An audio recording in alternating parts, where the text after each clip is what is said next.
हम कितने आशीषित हैं कि इस महामारी के समय जब कई लोगों को अपने ही घरों में रहना पड़ता है, हमारे पास ये सौभाग्य है और ये मौका है कि हम इस प्रकार मिल सकते हैं। कभी इसको हल्के में न लेना। ये बात कि आपके पास इतनी टेक्नोलॉजी उपलब्ध है कि आप देख पाते हो, सुन पाते हो, ये खुद एक ऐसी बात है जिसके विषय में आपको आभारी होना है। ऐसे कई बातें अपने मसीह जीवन में जिनको हम बहुत हल्के में लेते हैं। हम ये नहीं समझते, शायद 70% या 90% लोग इस संसार में उनके पास वो नहीं है जो हमारे पास है। पहला पाठ जो हमें सीखना है वो है आभारी होना, धन्यवादी होना। मैं उसी के साथ शुरुआत करना चाहूँगा। हम किस विषय में इन अंतिम दिनों में सोचे, जब इतनी दुख और इतने पीड़ा है, इतने लड़ाई है, लड़ाई की अफवाह है और भूकंप है और महामारी है। पहली बात, धन्यवादी रहो, आभारी रहो। पहला कदम पीछे फिसलने का वो है कृतज्ञ होना, परमेश्वर के प्रति धन्यवादी न होना।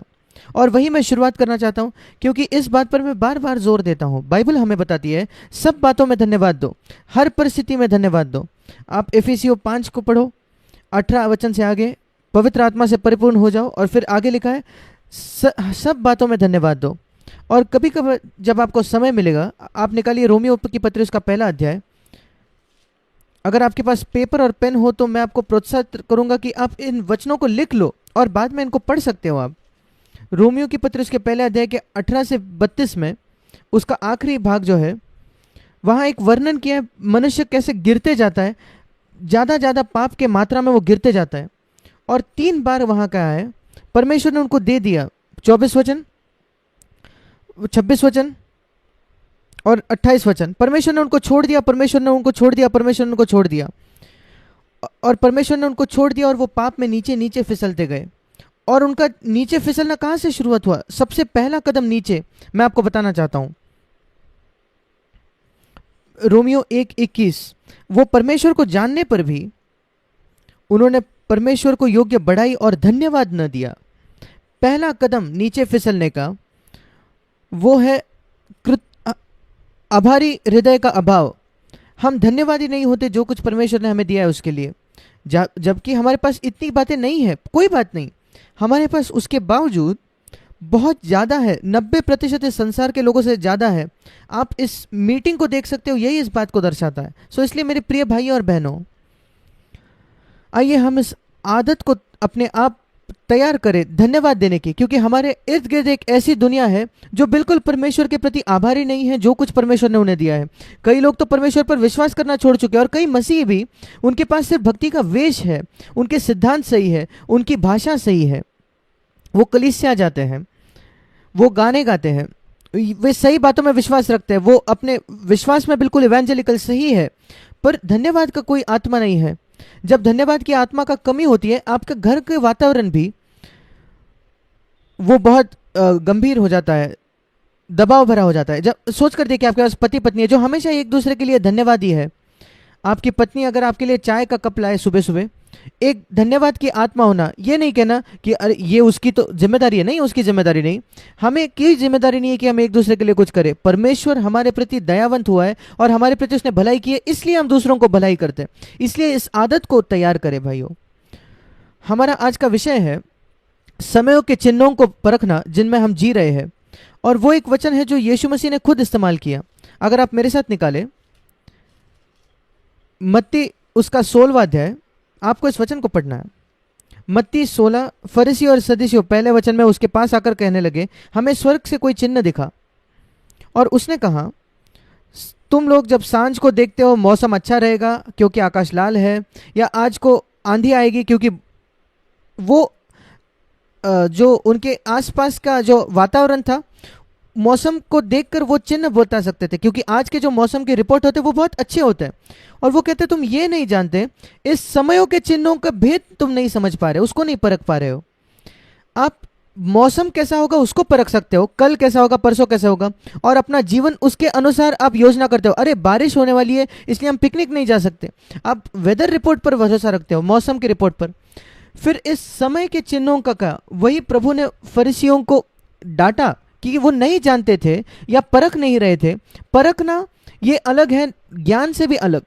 ज्ञान तो सिर्फ हमारे मन में होता है, बुद्धि में होता है, पर परख हमारी आत्मा में होती है कि आप समझ जाते हो कि आपके बुद्धि से भी बढ़कर वो बात है। मनुष्य शरीर, प्राण, प्राण मतलब उसका मन और आत्मा है, और परखना ये एक आत्मा की बात है। अपने हृदय में मैं कुछ महसूस करता हूँ जो मेरे मन से भी अधिक बढ़कर है, और इसलिए हमें बिल्कुल सतर्क होना है उन समयों के लिए जहां हम जी रहे हैं, जिसमें हम जी रहे हैं। और उसका एक ही तरीका है परखने का। सबसे पहले मैंने आपको बताया कि एक धन्यवाद के आत्मा को तैयार करना। सोच कर देखिए कितनी बातें परमेश्वर ने आपके लिए की है, परमेश्वर ने आपको दी है। शारीरिक स्वास्थ्य के उसके विषय में सोचें। आप देख सकते हो, सुन सकते हो, बात कर सकते हो, उसके लिए धन्यवाद ही रहिए। और दूसरा है एक अच्छा विवेक रखना, साफ विवेक रखना। जब कभी आप कुछ गलत करते हो तुरंत उसका अंगीकार कर लो। जब कभी आप किसी को चोट पहुंचाते हो माफी मांगो। आप एक अच्छा विवेक रखो। आपकी परख रखने की जो वो समझ है वो बिल्कुल एक छुरी को धार लगाने जैसा है। आप उसको ब्रेड को छूते ही वो कट जाता है, आप किसी को छूते ही वो कटता है, क्योंकि आपने उस छुरी को धार लगाई है। हमारा विवेक बिल्कुल ऐसा है। मैं अपने विवेक को हमेशा संवेदनशील रखना चाहता हूं। बाइबल में वो जगह जहां यीशु में सबसे ज्यादा उसके दूसरे आगमन के विषय में कहा वो है मत्ती उसके 24 अध्याय में। तो मैं वहां आपके साथ मुड़ना चाहता हूं। मत्ती 24 अध्याय निकालिए। वहां लिखा है, शिष्य जब यीशु मसीह उस पर्वत पर बैठा था, उसके चेले उसके पास आकर वो कहने लगे, प्रभु ये सब बातें कब होगी? ये मंदिर का विनाश कब होगा? और ये समय के अंत कब होगा? और तेरे आने की क्या चिन्ह है? और मैं देखना चाहता हूं मत्ती 24 में यीशु मसीह ने क्या कहा। बिल्कुल पहला चिन्ह उसके आने का। कई लोग संसार में चिन्ह ढूंढ रहे हैं, लड़ाई, अकाल, भूकंप। हाँ, उसने वो भी कहा 6ठे वचन में, लड़ाइयाँ होंगी, अफवाहें होंगी, लड़ाई की चर्चे, और भूकंप और अकाल 7वें वचन। पर पहली बात क्या कही यीशु मसीह ने? कई लोग उसको ही नहीं पहचानते। पहला चिन्ह क्या है अंतिम दिनों का? धोखा, भरमाना। मत्ती 24 यीशु मसीह ने उनको उत्तर दिया अपने शिष्यों को 4 वचन में। उन्होंने पूछा तीन बातें प्रश्न पूछे। ये मंदिर का विनाश कब होगा, वो पहला प्रश्न था, क्योंकि यीशु ने उसके पहले कहा था कि इस मंदिर को नाश किया जाएगा। दूसरी बात, तेरे आने का क्या चिन्ह होगा, तीसरा वचन। और तीसरी बात पूछा, जगत के अंत का क्या चिन्ह होगा।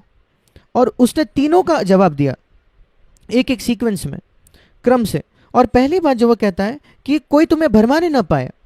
और भरमाना या धोखा खाना, बहुत ज़्यादा फैलने वाला धोखा, वो एक ज़्यादा गुण होगा अंतिम दिनों का।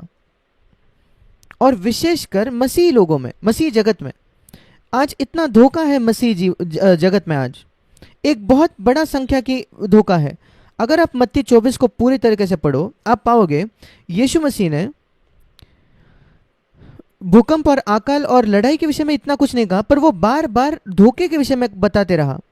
उदाहरण के तौर पर वो 11वें वचन में कहता है, हमने 4 वचन में पहले ही देखा उसने क्या कहा है, 6 और 7 वचन में। आगे 11वें वचन में हम पढ़ते हैं, वो कहता है, बहुत से झूठे भविष्यद्वक्ता उठ खड़े होंगे और बहुतों को भरमाएंगे। फिर एक बार वो भरमाने के विषय में, धोखा देने के विषय में बात कर रहा है। और वो आगे बढ़कर कहता है 26 वचन और 27 वचन में भी, मेरे साथ निकालिए 26 और 27 वचन मत्ती 24 का। इसलिए यदि वे तुमसे कहे, देखो वो जंगल में है, देखो वो अंदरूनी कमरे में है, उन पर विश्वास न करना, क्योंकि मेरा आना एक बिजली के जैसे होगा जो पूर्व से निकलकर पश्चिम तक चमकती है। कई लोग हैं जो यीशु मसीह गुप्त रीति से आकर रैप्चर हो जाएगा, हम ऊपर उठा लिए जाएंगे, मसीह आएगा और कोई उसको नहीं जानेगा, और सिर्फ विश्वासी लोग जानेंगे। क्या आप जानते हो यीशु ने क्या कहा? 25 वचन, मैंने तुमको पहले से ही बताया, उन पर भरोसा मत करना कि जो कहते वो यहाँ है, वो वहां है, वो चले गया। नहीं, जब वो आएगा वो बिल्कुल एक बिजली के जैसे होगा जो पूर्व से आकर पश्चिम तक जाती है। और बिजली कुछ ऐसा नहीं है जो सिर्फ विश्वासी लोग देख पाते हैं। बिजली ऐसी बात है जो सब लोग देख पाते हैं। जब मसीह आएगा तो सब लोग उसको जानेंगे। सही संत जो है परमेश्वर के, जो परमेश्वर के साथ अच्छे विवेक में जिए हैं, वो ऊपर चले जाएंगे रैप्चर, प्रभु से हवा में मिलने के लिए, और उसको पृथ्वी पर उसका स्वागत करने के लिए, जब वो अपने राज्य का स्थापना करने के लिए आएगा, वो दूसरा विषय है। पर उन दिनों का क्या, जब हम जी रहे हैं, सबसे पहले धोखा,